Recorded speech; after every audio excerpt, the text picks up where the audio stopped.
Hello everyone, I am Deepak Sreshwal. Welcome once again. पिछली class में हमने coulombs law of electrostatics वो पढ़ा था F बराबर Q1 Q2 upon R square, और हमने इसमें पिछली क्लास में coulombs law of electrostatics and in vector form, और हमने कंपैरिजन देखा था इलेक्ट्रोस्टैटिक फोर्स का और ग्रेविटेशनल फोर्स का। आज की क्लास में जिसने इससे पहले की वीडियोस नहीं देखी हैं वो अपना जाके देख लेना, जिसमें हमने पूरा डिस्कस करा है। हमारे इसके 2 लेक्चर कंप्लीट हो चुके हैं, जिसमें हमने चार्ज वार सब कुछ, ways of charging, quantization of charge, हमने सब कुछ स्टडी करा था। और उसके बाद वाली में हमने कूलाम्स लॉ पढ़ा था, force between 2 charges, force of interaction between 2 charges, और कंपैरिजन देखा था। आज हम क्या पढ़ेंगे? आज हम पढ़ेंगे डाइलेक्ट्रिक कांस्टेंट, रिलेटिव परमिटिविटी और प्रिंसिपल ऑफ सुपरपोजिशन। फिर करेंगे हम न्यूमेरिकल्स। ठीक है, चलो लेट्स गेट स्टार्टेड।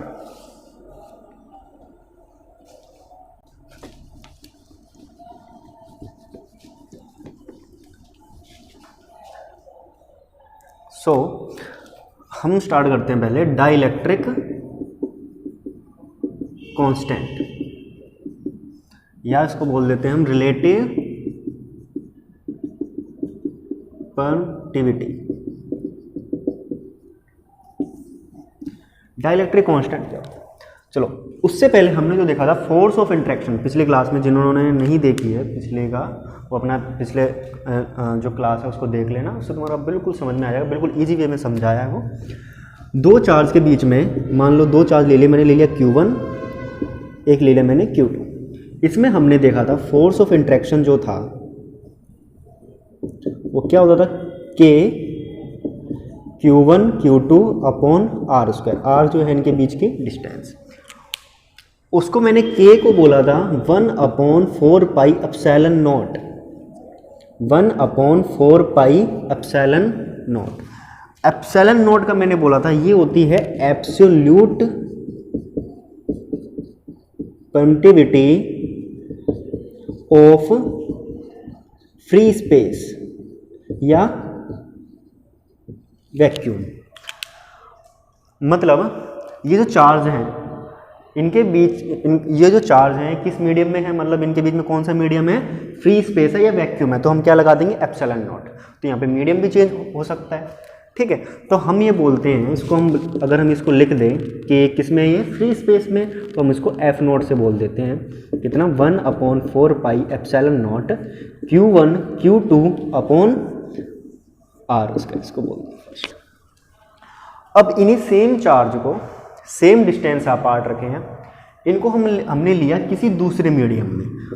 मान लो Q1 Q2 दोनों पॉजिटिव हैं, R है बीच में दूरी, इनको ले लिया हमने किसी मीडियम में। तो हम किसी मीडियम में निकालेंगे तो हम क्या ले लेंगे, FM ले लेंगे। तो हमारा क्या आ जाएगा यहाँ पे 4 पाई एप्सिलॉन नॉट नहीं आएगा, यहाँ पे क्या आ जाएगा epsilon M, absolute permittivity of any medium. क्या है? Absolute permittivity of any medium, of any medium, और वही Q1 Q2 upon R square बन गई हमारी सेकंड। ठीक है, यहां तक क्लियर हो गया। चार्ज को फ्री स्पेस में रखा, वैक्यूम में रखा, एयर में रखा, बात एक ही है। कितना क्या होता है force? K Q1 Q2 by R square. K क्या होता है? 1/4 पाई एप्सिलॉन। फ्री स्पेस है तो एप्सिलॉन नॉट लगा दिया, कोई दूसरा मीडियम होगा तो चेंज क्या हो रहा है, चेंज हो रही है, एप्सिलॉन चेंज हो रहा है। 4 पाई तो कांस्टेंट है, Q1 सेम है, Q2 सेम है, दोनों के बीच में डिस्टेंस सेम है, ये चेंज हो रहा है। ठीक है, अब हम करेंगे 1/2। क्या करेंगे? 1/2। तो 1/2 करेंगे तो F not upon FM equal to, देखो Q1 Q2 by R square, Q1 Q2 by R square तो कैंसिल हो जाएगा। यहां से क्या आएगा 1/4 पाई एप्सिलॉन नॉट अपॉन ये जो Q1 Q2 upon R square है, Q1 Q2 upon R square.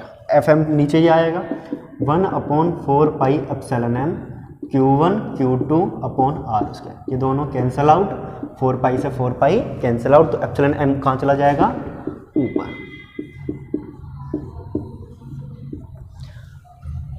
ठीक है। और इसी को हम बोलते हैं रिलेटिव परमिटिविटी, इसी को हम क्या बोलते हैं, रिलेटिव परमिटिविटी, ठीक है।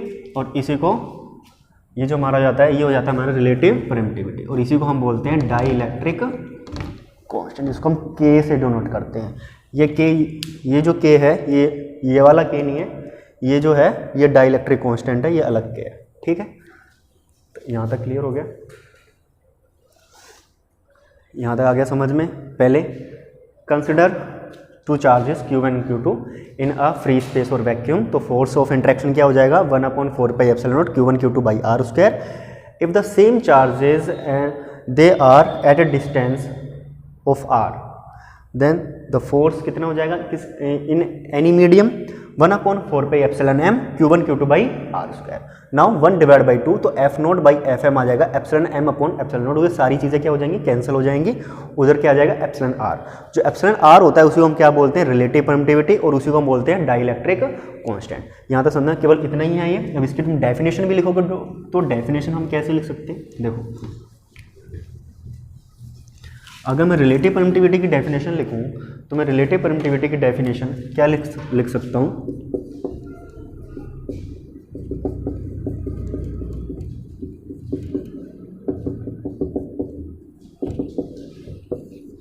It is a ratio of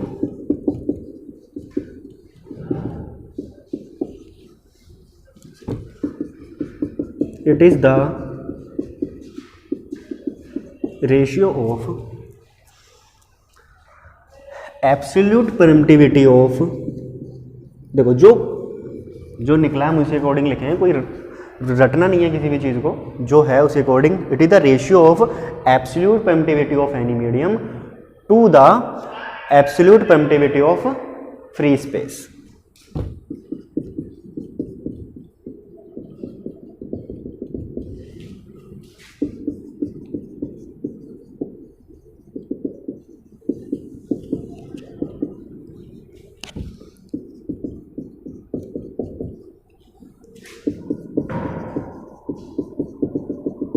absolute permittivity of free space, epsilon are बराबर epsilon M upon epsilon naught. यही डाइलेक्ट्रिक कांस्टेंट है, के भी यही है, डाइलेक्ट्रिक कांस्टेंट भी यही है।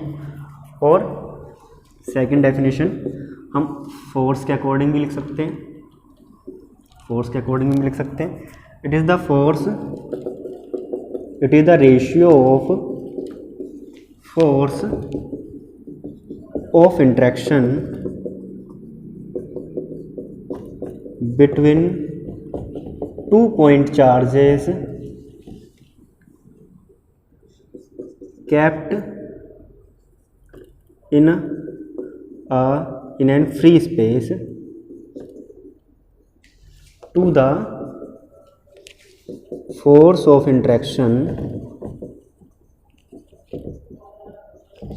if kept at any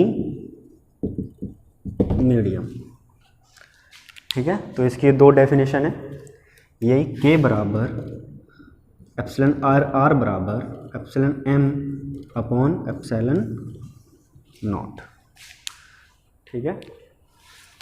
यही है पूरा डाइलेक्ट्रिक कांस्टेंट, और इसके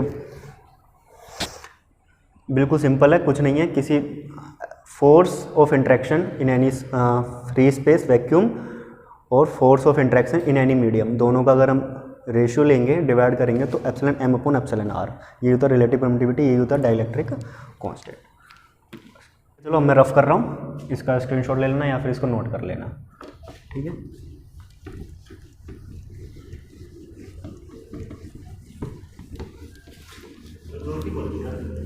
अगला आवाज आती है उसमें।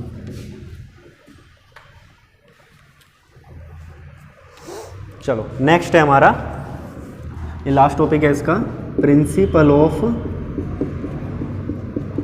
सुपरपोजिशन। उसके बाद हम सीधे न्यूमेरिकल्स करेंगे। प्रिंसिपल ऑफ सुपरपोजिशन, इसका मतलब क्या है? अब इसका मतलब है ना, according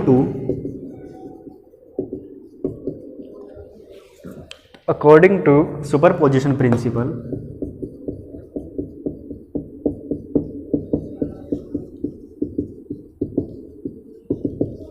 according to superposition principle total force on any charge, total force on any charge, total force on any charge due to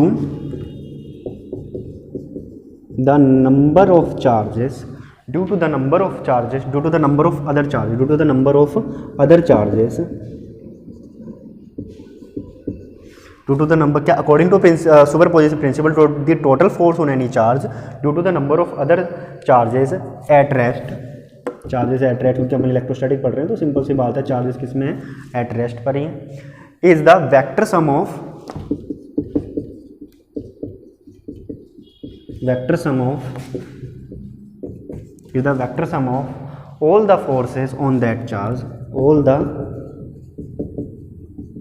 forces on that charge, on that charge, on that charge due to other charges,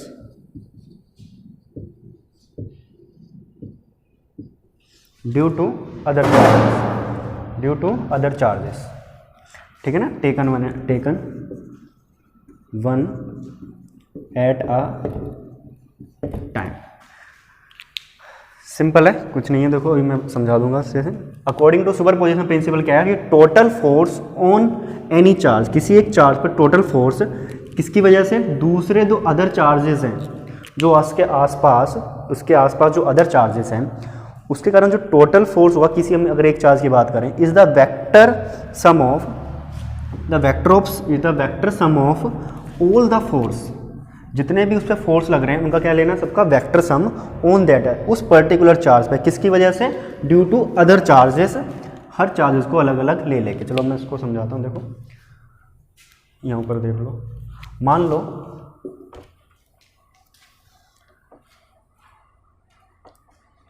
ये Q charges है, यहाँ पर Q1 charges है, यहाँ पर Q2 charges है, यहाँ पर Q3 चार्जेस है, ठीक है। मान लो ये ओरिजिन से कितनी दूर है, R है, ये R1,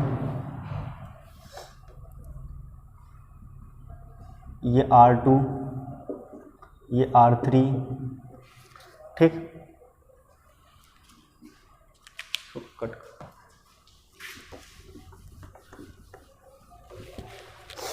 चलो देखो इसको, इसमें मान लो ये Q चार्जेस है, यहाँ पर Q1 है, यहाँ पर Q2 है, यहाँ पर Q3, मैं 3 चार्जेस ले लेता हूँ। तो इसमें फोर्स निकाल रहा हूँ, किस पे निकाल रहा हूँ मैं, एक पर्टिकुलर चार्ज पे। प्रिंसिपल सुपरपोजिशन क्या हुआ, एक पर्टिकुलर चार्ज में, इस चार्ज पे मुझे फोर्स निकालना है, तो इस चार्ज पे फोर्स इसके इंट्रैक्शन की वजह से भी आएगा, ठीक है। मान लेता हूँ ये पॉजिटिव चार्ज ही है, सारे पॉजिटिव चार्ज हैं, ठीक है, कंसिडर कर लिया हमने सारे पॉजिटिव चार्ज हैं। तो इस पे फोर्स जो आएगा वो इस चार्ज की वजह से आएगा, पॉजिटिव पॉजिटिव रिपल्सन F1 ले लिया। इस पे जो आएगा, मान लो ये R1 है, ये R2 है और ये R3, इस पे जो आएगा मतलब इस चार्ज पे जो फोर्स आएगा इसके कारण भी आएगा, इस चार्ज के कारण कितना, रिपल्सन F2, और इसके कारण भी आएगा F3। तो इस पे नेट फोर्स क्या हो जाएगा, net force on charge Q। तो उसको वेक्टर फॉर्म में मैं लिखूं, क्योंकि भाई वेक्टर फॉर्म में लिखना पड़ेगा कि तीनों के डायरेक्शन क्या है, अलग अलग है। तो वेक्टर फॉर्म में मैं इसको लिखूंगा तो क्या आएगा, F1 vector plus F2 vector plus F3 vector. बस यही होता है हमारा प्रिंसिपल ऑफ सुपरपोजिशन। मान लो अगर n चार्जेस हो जाएंगे तो क्या हो जाएगा, F1 vector plus F2 plus F3 plus F4 dash dash dash तक n तक हो जाएगा, ठीक है। ये मैंने 3 चार्जेस इसलिए 3 से तुमको समझ में आ जाएगा। बस यही होता है हमारा प्रिंसिपल ऑफ सुपरपोजिशन, और उसमें कुछ एक्स्ट्रा करने की जरूरत बिल्कुल भी ज़रूरत नहीं है, ठीक है। इसको नोट कर लो या स्क्रीनशॉट लेना, स्क्रीनशॉट ले लो, ठीक है। चलो इसके हम न्यूमेरिकल्स करेंगे।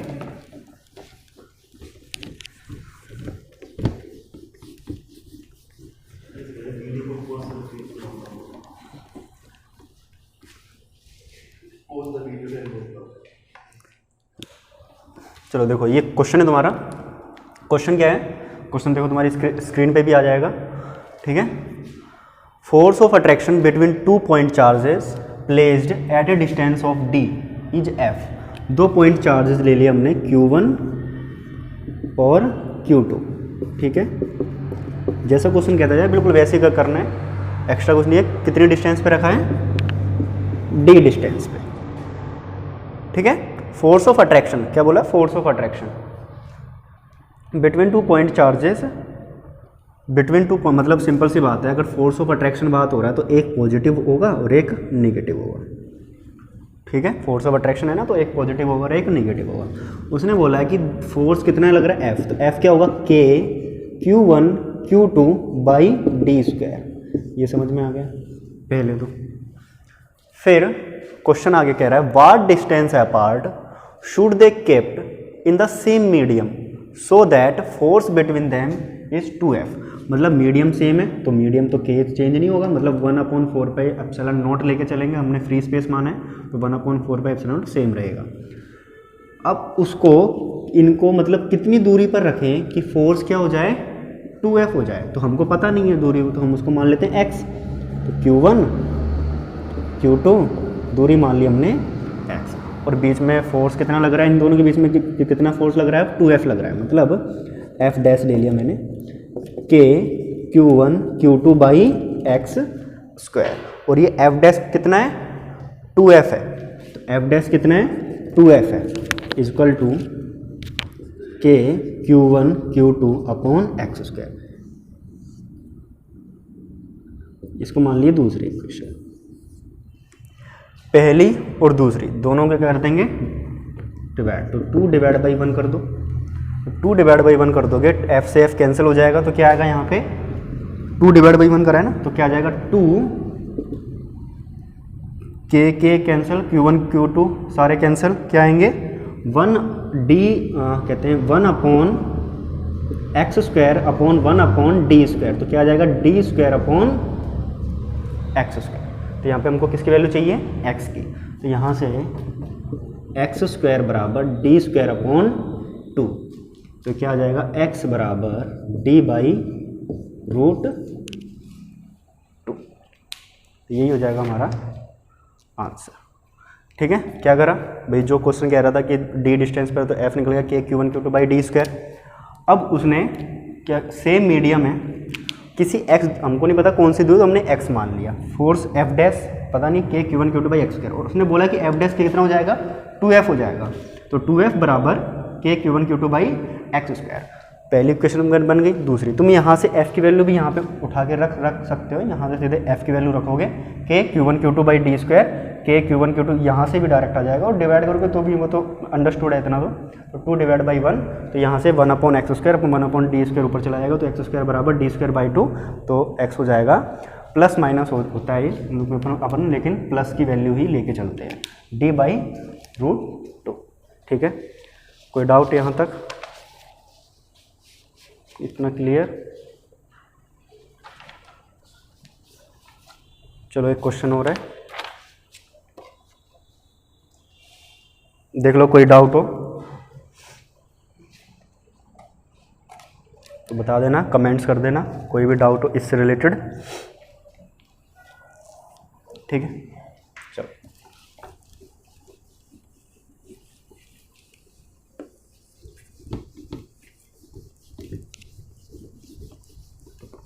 चलो नेक्स्ट क्वेश्चन है। चलो अब तुम्हारा ये नेक्स्ट क्वेश्चन है, देखो क्वेश्चन तुम्हारी स्क्रीन पे भी आ रहा होगा।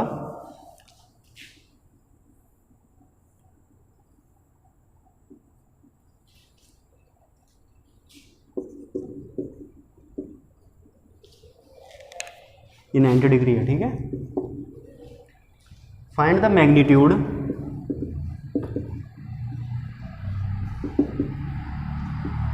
क्या निकालना है? मैग्नीट्यूड निकालना है,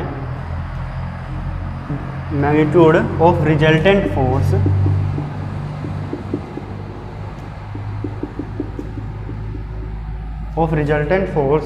on a charge of 1 mu C. 1 mu C, mu का मतलब पता है ना, माइक्रो, 10⁻⁻⁶, ठीक। 1 mu C held at held at a point P, किस पे रखा है, P पे, मतलब P पे कौन सा चार्ज है, 1 म्यू सी, ठीक है।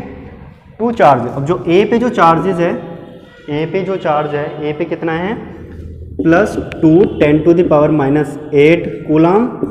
B पर जो चार्जेस है, B पर चार्ज है तुम्हारा 10⁻8 कूलम, दोनों पॉजिटिव हैं। और AP की लेंथ दे रखी है, AP की जो लेंथ है वो है 10 सेंटीमीटर और BP की जो लेंथ है वो है 5 सेंटीमीटर। और एंगल तो तुमको पता ही चल रहा है, APB कितना है, 90 डिग्री। सिंपल सी बात है। अब देखो, सबसे पहले जब भी क्वेश्चन स्टार्ट करेंगे हमको जिस पे फोर्स निकालना है, किस पे निकालना है, P पे, तो P के ऊपर बैठ जाओ। अब उसके आसपास देखो, आसपास कौन सा चार्ज है, तो A पर चार्ज है, तो भाई सिंपल सी बात है, उसके कारण फोर्स लगेगा। A पे जो चार्ज है उसके कारण फोर्स लगेगा, ये पॉजिटिव चार्ज है और 1 म्यू कूलम ये भी पॉजिटिव है, तो कहाँ लगेगा, इसकी डिस्टेंस ज्वाइनिंग के ही एलोन, ठीक है। तो मैं इसको क्या बोल सकता हूँ, FA बोल देता हूँ, ठीक है, FA मतलब A चार्ज के कारण। अब देख लिया भाई, अब उसने फिर अपनी मुंडी को घुमाई इधर उधर, देखा B पे एक पॉइंट चार्ज है, B पे भी चार्ज है, वो कैसा है, ये भी पॉजिटिव है, तो सिंपल सी बात है, ये कहाँ लगेगा, उधर, ठीक है, कहाँ लगेगा, उधर, है ना। आगे समझ में इतना, चलो ठीक है। अब ये क्लियर हो जाएगा, जरा चेक करना, शायद ये नेगेटिव चार्ज है B वाला, B पे जो है वो नेगेटिव है, B पे नेगेटिव ले लो, B पे जो है नेगेटिव चार्ज है, मतलब नेगेटिव है तो कहाँ जाएगा, अंदर, ठीक है, सिंपल सी बात है। तो भाई जो हमने लिखा है, जो क्वेश्चन में है अभी हमने वो करा है। अब FA निकाल सकते हैं, FA क्या, K मीडियम कौन सा है, फिर कुछ नहीं बोलेगा तो फ्री स्पेस वैक्यूम लेके चलेंगे, मतलब 1/4πε0, मैं इसको K लिख देते हैं, Q1 Q2/r²। AP हमको दे रखा है कितना है, 10 सेंटीमीटर और ये हमको दे रखा है कितना है, 5 सेंटीमीटर। तो K की वैल्यू कितनी होती है, 9 × 10⁹। Q1 कितना है, Q1 मतलब इसको Q1 मान लो, 2 × 10⁸, और ये कितना है, 1 × 10⁻6/r², मतलब 10 मतलब 0.1 का स्क्वायर, ठीक है, 0.1 का स्क्वायर, ठीक। तो ये कितना आ जाएगा, यहाँ से देखो 18 × 10⁻14 माइनस का 14 और ये 9, कितना हो जाएगा, 10⁻5 नीचे से इसको क्या ले सकते हैं अपन, 10⁻1 10⁻2, ऊपर आएगा तो 10⁻2, तो ये क्या हो जाएगा, 18 × 10⁻3। FA पे आ गया ये, सिंपल। FB पे निकालेंगे, वही क्या, बस डिस्टेंस अलग होगी, नहीं डिस्टेंस भी चार्ज भी अलग है, तो क्या आ जाएगा, K Q1 Q2/r², 9 × 10⁻9, B पे कितना है, 10⁻⁻8, और इस पे कितना है, 1 मतलब 10⁻⁻6 ये कितना है, 5 सेंटीमीटर, मतलब 0.05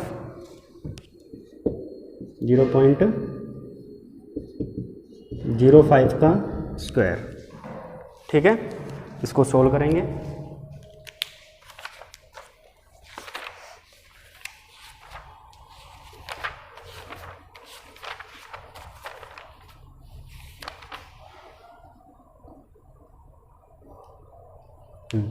इसको सोल्व करेंगे तो यहाँ से क्या आ जाएगा, इसको सोल्व करेंगे तो यहाँ से क्या आ जाएगा, यहाँ जाएगा 36 ×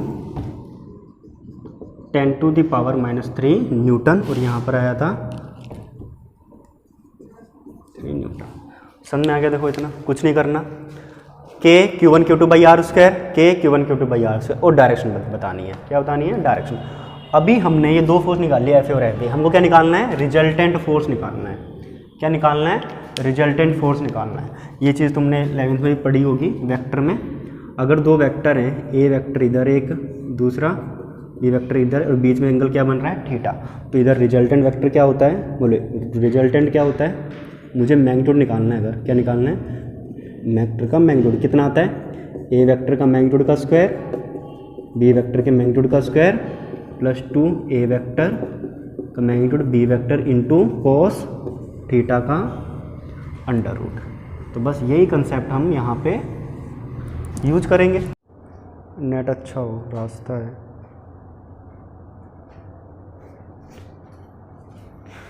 स्पीड होनी चाहिए नेट की खतरनाक वाली।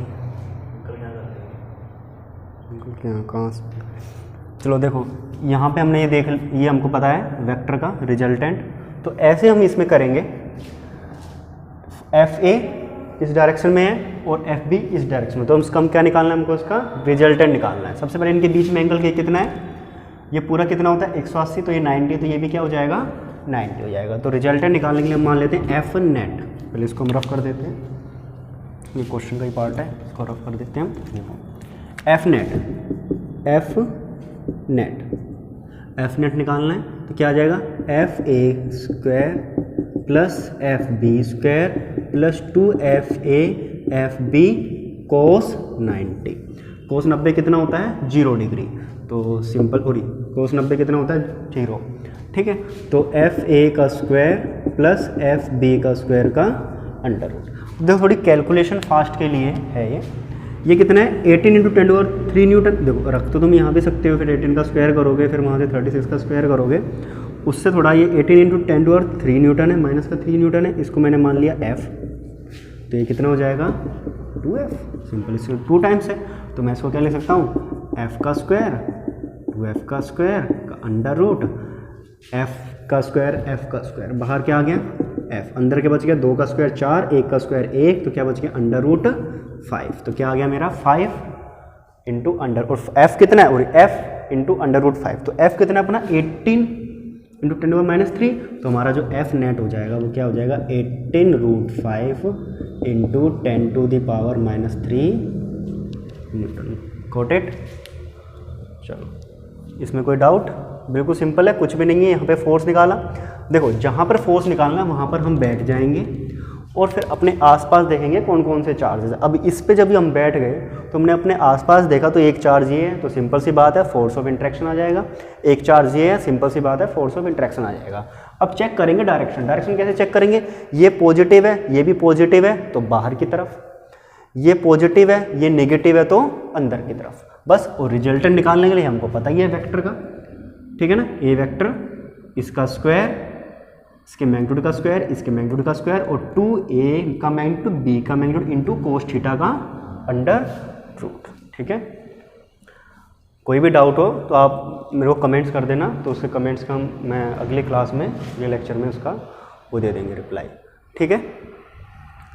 इसमें आज हमने जितने भी न्यूमेरिकल्स करे, 2-3-4 न्यूमेरिकल जितने भी करें, अगली क्लास में जो होंगे, अगले क्लास में भी हम न्यूमेरिकल्स क्या करेंगे, केवल इसके जो भी हैं ये यूनिट 1 इलेक्ट्रोस्टैटिक का चैप्टर 1 जो है वो कंप्लीट है, बस इसके कुछ न्यूमेरिकल्स बचे हैं, 2-3 न्यूमेरिकल्स और का करवाऊंगा मैं अच्छे से, फिर ये चैप्टर तुम्हारा क्या हो जाएगा, मतलब यूनिट 1 का ये वाला, फिर हम अगला टॉपिक हमारा स्टार्ट होगा, ठीक है। और इससे रिलेटेड जितना मैंने करवाया है उससे रिलेटेड जो भी डाउट्स हों अपने मेरे को बता देना, ठीक है। ओके, ठीक है, थैंक यू सो मच।